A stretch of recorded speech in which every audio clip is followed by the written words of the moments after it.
So this is Ramon, channel Alpha 4.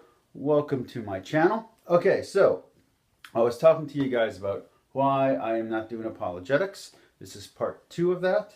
So what about my personal beliefs? Well, as I said, I'm a Catholic and a Christian. But am I worried about what I'm saying contradicting the church? Well, let me say this. The church, there are popes who disagree with doctrine. Huh? What? Okay, so when a pope is speaking as a pope from his chair, what he says is official. But when that pope is speaking as a priest, what he's saying is slightly less official. When that pope is neither speaking as a pope or as a priest, but as a man, what he's saying is just his opinion. Okay? So let me explain this a little easier for us Americans. There is a president. One of my favorite presidents was Obama. Okay? Now, Obama as a president did some things that a lot of people wouldn't agree with, including a lot of things that the Senator Obama would not agree with. So politician Obama did not agree with President Obama. All right? Then human Obama, the guy who he was when he was a professor, there's a lot of things that he did while he was in political power that he wouldn't agree with. And all three of those aspects might not agree with each other, but they're all the same person. So there are things that now that he's no longer in office, that he might not even agree with that he did while in office, but that while he was in office, he did do. And if he was in power again, he would do again because he realized that it was necessary and important, regardless of his personal private view on the subject. The office overtakes the person. This happens all the time. That is what happens with the Pope in infallibility.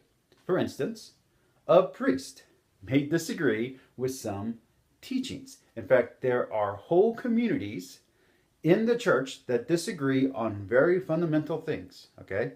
Who's a personal saint?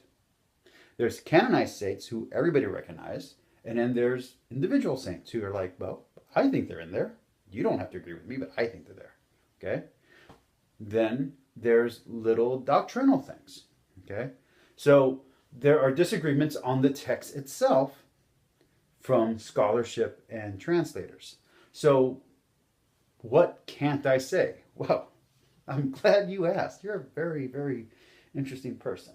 So, this is from Wiki, by the way. So anybody can look this up.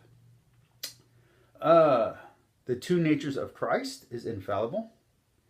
The two wills of Christ is infallible. The beatific vision of just after death, rather than only prior to final judgment. The condemning of the 5 positions of the Janissens.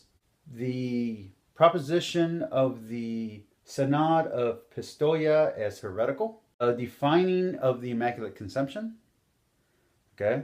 The Assumption of Mary. As long as I don't defy any of these things, I'm good. 7 things. 7. Not 1,000,000, not 1,000, not every single thing that a Catholic says. 7. That's it. What about Christ's teachings? Okay. Love thy neighbor. That's it. Congratulations. You did this, you're a Catholic. You love thy neighbor, you're a Christian. Okay, a little bit more complicated than that. A little bit more complicated, obviously.